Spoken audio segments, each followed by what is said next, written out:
announcing Pawan Kalyan, the first samurai of Andhra Pradesh and the Tiger of Martial Arts.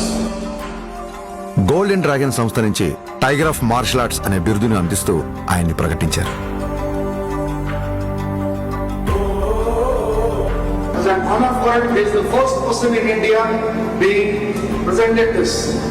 సోగో బూడో కాంటికే సంస్థ ద్వారా 5th don గౌరవాన్ని సోకే Muramatsu sensei నేతృత్వంలో టగేదా Shingen samurai పరంపరలో పవన్ కళ్యాణ్ గారికి స్థానం కల్పించారు. ఇక్కడ టైగర్ అంటే హింస కాదు, హింసను అదుపులో ఉంచే బలం.